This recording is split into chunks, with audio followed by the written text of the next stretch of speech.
actually trained and told to actually look for.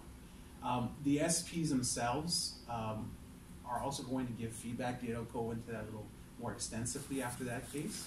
And once we enter all this information, this is what the student is going to see eventually outside. They're going to enter the USMLE note, and then eventually this gets to the faculty for them to grade and look over. Logistical part of this is a little extensive, and kind of let me talk to you about that. This is where me and Data need to work very hand in hand, because I need to be able to give her specific times, and she needs to be able to program in, because for us, time is money, literally. Anytime an SP is here, we have to put them on a clock, and that means money starts flowing out of us and going into there for them. So we got to make sure that when we set up operations here, that everything's on time. Our systems are kind of like NASA rockets. Once we give control to the computer, it takes over. All the timings in the rooms, they're all sent out. Notifications, warnings about you only have 5 minutes remaining in your session. You have to exit a room. These are all told to the student when they're performing an SP encounter. So this way, they're not going over time. This way, everything is uniform and in process. And so when we do this, the logistical part of it, we got to make sure that we're entering all the data correctly and making sure that everything is plugged in for the schedule. So our schedule sometimes is created by us, and sometimes it's created by faculty themselves, and we just have to work around everything. So I think Data is going to talk to you a little bit about the logistical part of it and how we bring in SPs into this process. Before I get to that, just to give you kind of a rundown of my standardized patient program. When I took over about a year ago, I started off with about 34 to about 36 standardized patients. I first came on board, they told me that my goal was to be at 50. You would think, well, it's just about 12 or so people that I need to hire. It is a challenge. It could be difficult just because, gender and age range does play a big part. You see, I get a lot of younger people that are still in college, or I get a lot of people that are retired. So from that, I would say that 35 to about 55-year-old bracket is very hard for me to be able to hire, just because that age range is usually, they have a career, they're working, they have a full-time job already, so they don't want to be here on an as-needed basis, being a standardized patient. So that's where it plays a little tricky part. Luckily, I have good communication with we have good communication with the faculty, so they kind of work with us as far as age is concerned to help us change the age a little bit, but it's still fitting for the case. Because if we go too young or too old, it kind of changes the diagnosis of what they're the approach that the students have to be able to come up with. So again, I started off with about 34 standardized patients. I'm up to 46 now. So it's taken me a good year, I guess you could say, for me to be able to be, and it's been constant hiring, be putting the position out there. I've brought in people, for whatever extenuating circumstance or another, either they've left or I've had to let go of some people. So I'm at 46 again. My goal is 50. I actually have the standardized patient position opened right now as we speak. So my goal at least is to hire at least 5 more, just so I can have a backup in case, someone were to part ways or what have you not. So that's a little bit of insight as far as my standardized patients are concerned. The way it works, again, how I mentioned earlier, we do have a calendar as far as medical skills and what unit they're covering. Again, 2 weeks in anticipation is when I start getting the information as far as the cases are concerned. So then the case gives me the information as far as, let's say, for instance, we're doing a psych case.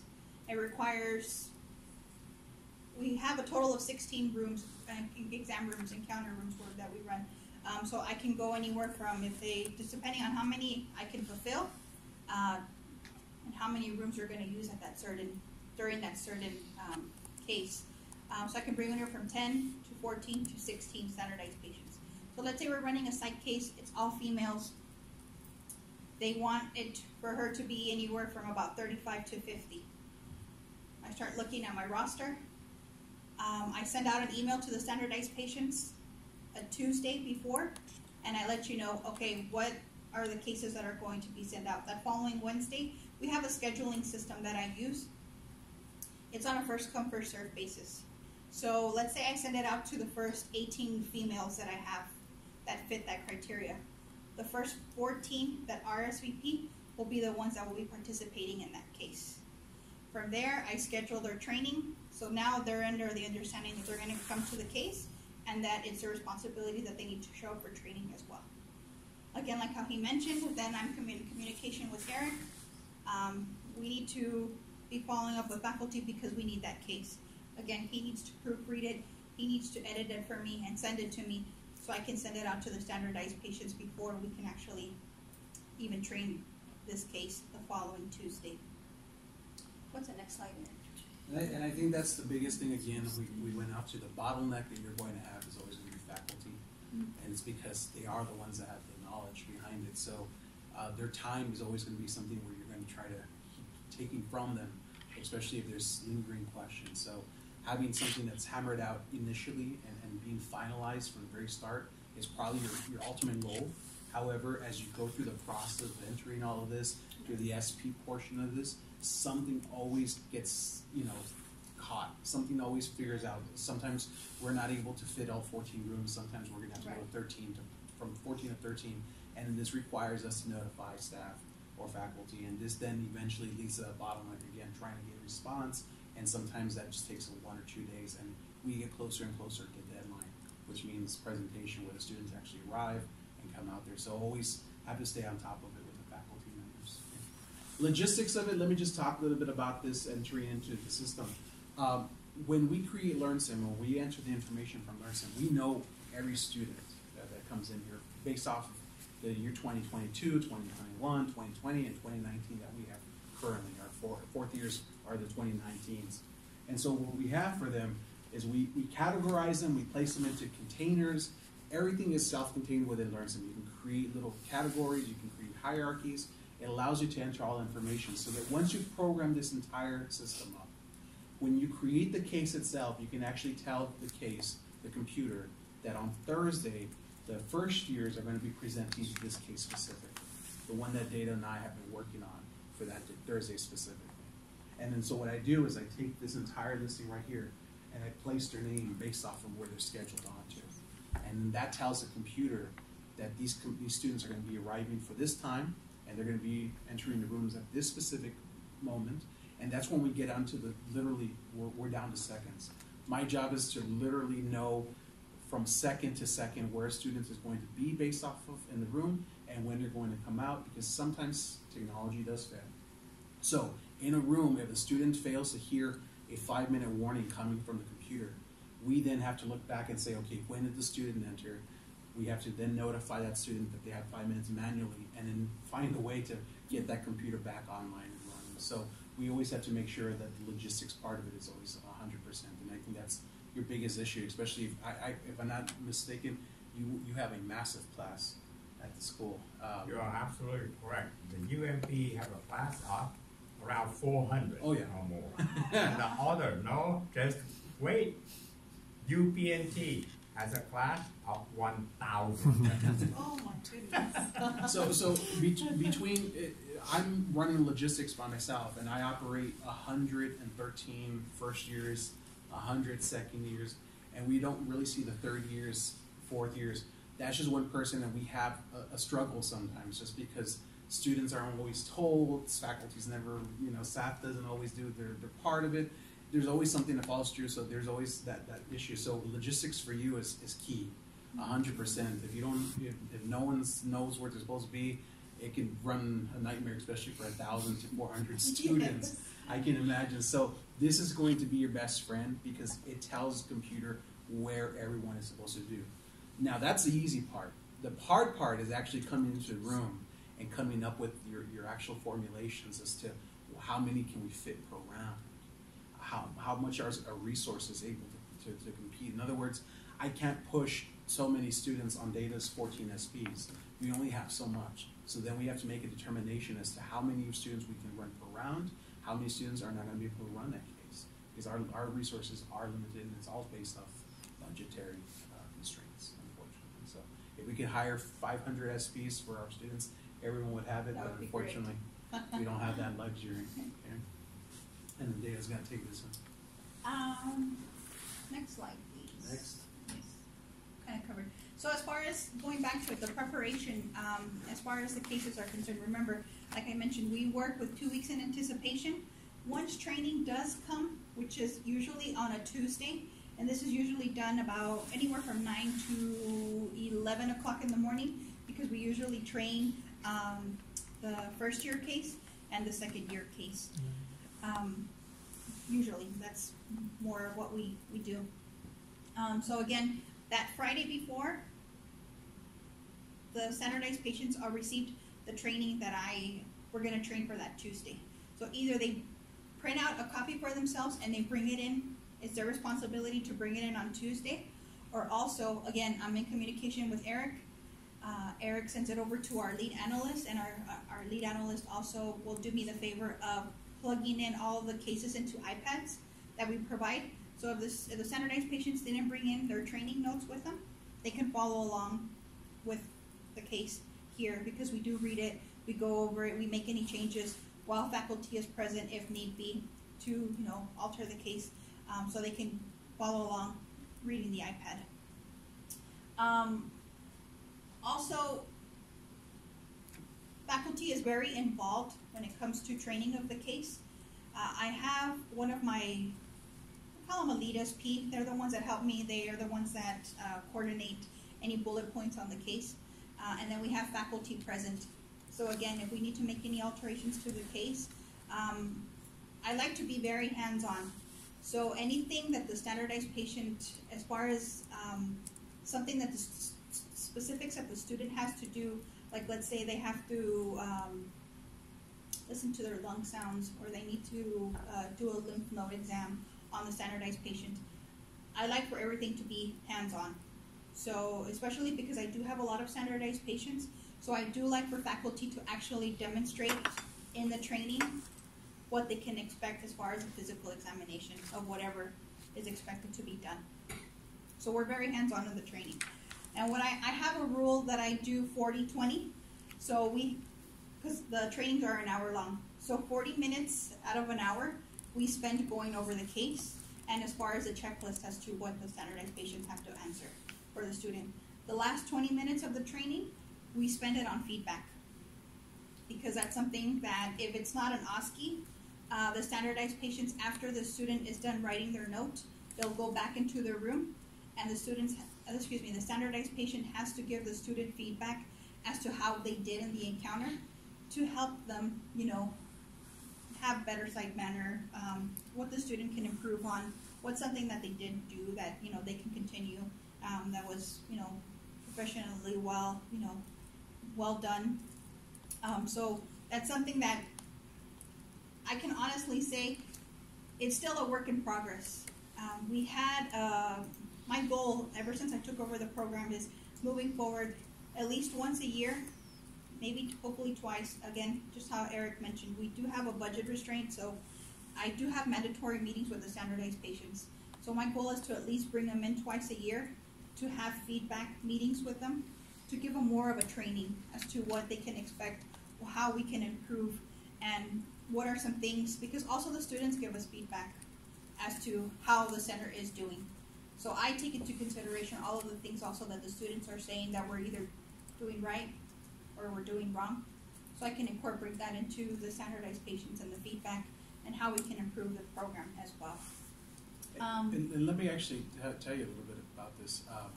I do the tours for the candidates, the first part of it at least, and we talk about the SP program. Let me just tell you what I tell my candidate students. When our SPs perform, obviously they're not brought in off the streets like I always tell them. They're qualified individuals who have a background and have a good educational background for the most part. And they're actually trained by a professional group of faculty members on a weekly basis. They're quizzed by our SPs. Some of them, like Data mentioned, one of our lead SPs was a former teacher, high school teacher. So he's driven to use that method and help SPs. But not only that, when we give them feedback, we always tell the students that they're not there to get scolded by our SPs. By no means, this is a learning situation. We want our SPs to actually lead them. We want them to give them a path. We never tell them to scold them unless it's something that's obviously a dangerous situation where they were placed into. Mm-hmm. But their job is to give them robust feedback that they can use. It's not that like you gave a great smile today, you look great. No, it's wonderful questions that you ask, emotional questions that sometimes unlock information that doctors are going to need on a daily basis. A lot of what we see our students fail on is bedside manner. They don't know how to talk to individuals. That is our biggest issue. And so when they see the SPs, a lot of them just plain out freak out. Yeah. Because they're not used to that communication process. And so our SPs are getting that robust feedback that Data mentioned on a weekly basis to be able to give them good ways to communicate with each other, to be able to ask questions that are more meaningful and make more impact for the case itself. Because obviously you have so much time, you must accomplish all your goals in that minimal amount of time. Okay. Next slide, please. As far as quality assurance for my standardized patients, I think Eric will agree with me when I tell you that I'm pretty firm, but I'm fair. I try to be as fair as possible. So quality assurance regarding my standardized patients, I try to use a lot of methods.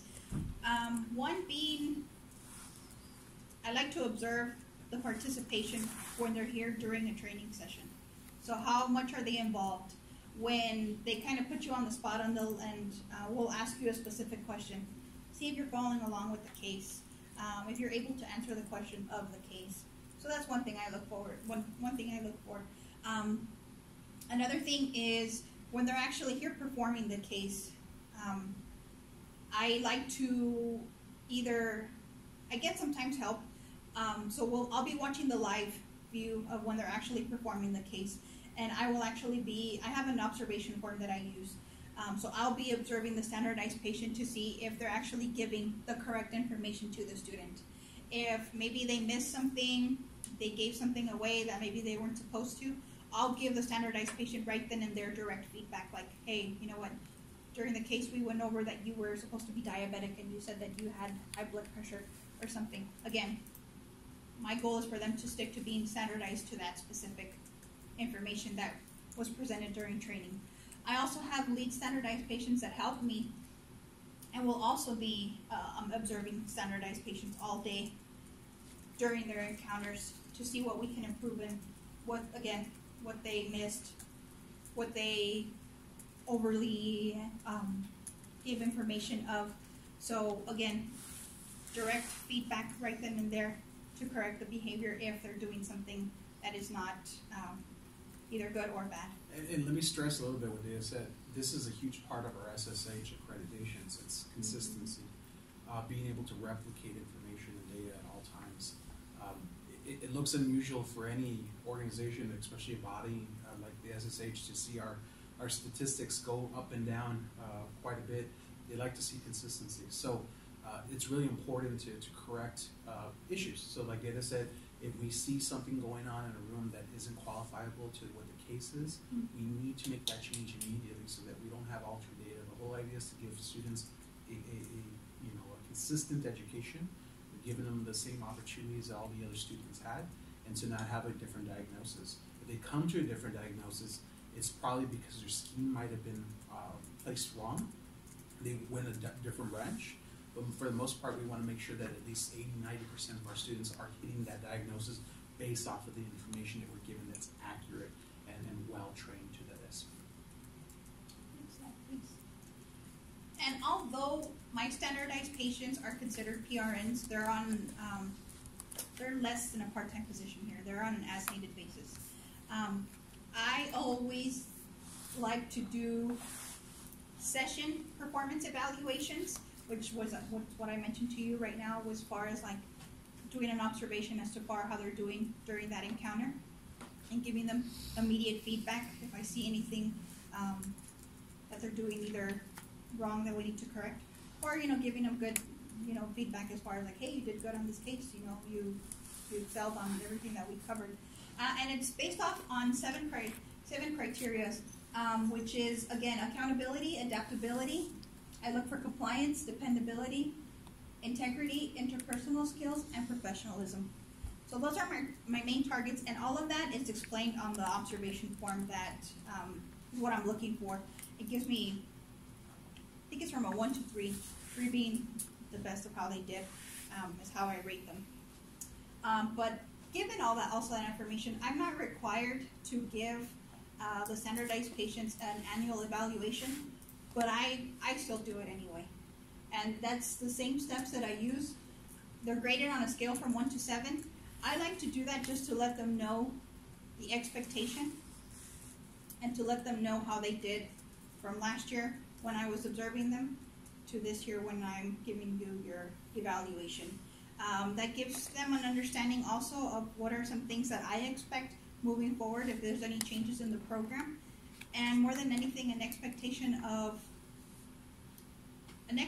and an improvement of their being and the encounters when they are here helping me with students.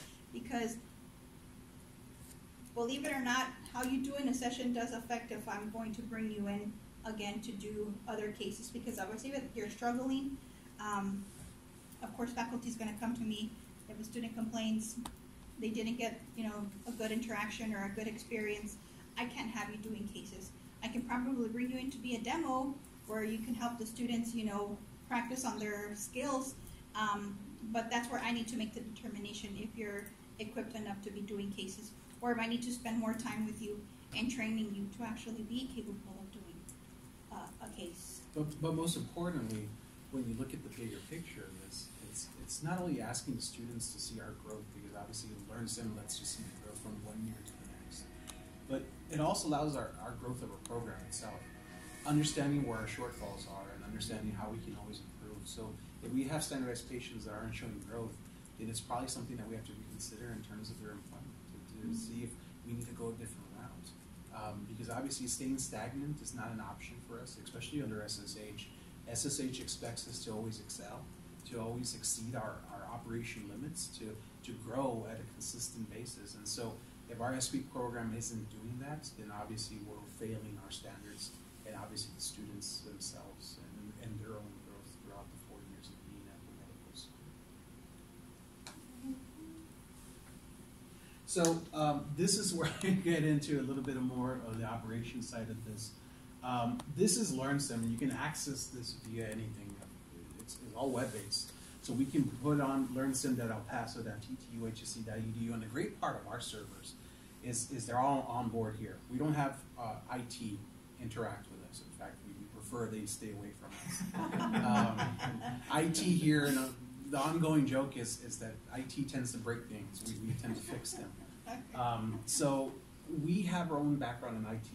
All of us have background in working with computers, and so we operate our own servers. And we're capable of recording over 10,000 high-definition hours. We also have 24/7 internet support, telephone support, email support from LearnSim, CAE, Canadian Aviation Electronics Systems. They also have programmers from around the world.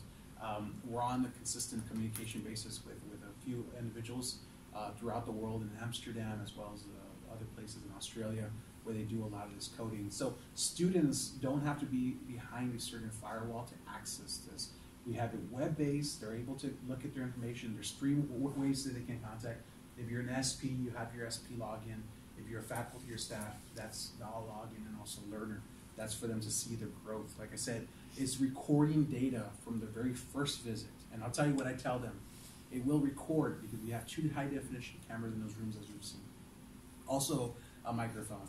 It will record the very first time you ever go in the room, where these students literally forget to wash their hands the very first time, to the very 4th year, to the last SP encounter, where they go into the room and they forget to wash their hands. They literally have 4 years worth of data collected, videos, and they can see the growth. And a lot of that is obviously important for the USMLE Step 2 to certification, so that they can move on to the hospitals and go from there. So we do have a lot of that and show them growth. So we do have them signed in, as you can see, faculty, and I'll show you a little bit right now. I know Data mentioned that she was able to look at videos. She's able to see videos that day live because obviously they're happening, but they're also being recorded and we can also access them. And I'll show you a quick little video right now of what it looks like when a standardized patient actually interacts with one of our students. So everyone has their passwords. This is pretty standard, nothing different. And of course, this is what they're going to be seeing on the right side of your dependents, of your faculty, of your staff, if you're an SP. It's just reports. You can see reports. You can see the data that was gathered that day. There's a lot of ways you can use LearnSim. You can see the SP notes. You can see just the student's USMLE Step 2. There's even an SP checklist where sometimes SPs will evaluate other SPs. And we have a standard question set from them, so they're able to evaluate and see their growth. And of course, there's also other things like faculty checklists. They can actually grade using LearnSim. So some faculty members like to go plain paper. They like to grade on paper and just go from there. Or they can actually have another checklist watching the video as it proceeds and actually be able to grade on the fly. So that's integrated into our system as long as they ask for it. For OSCE reports, we also have ways to kind of individualize cases. So specifically for us, we don't grade normal operation days. So when students come on normal days like Mondays and Thursdays, we don't give them grades for those. Right. However, what they're fully graded on are the OSCEs, which are basically their finals of that unit. And of course, they're able to kind of dissect each case. We send those reports to the people that need to get them and go from there. And that's pretty much it. But let me now show you what that actually looks like here.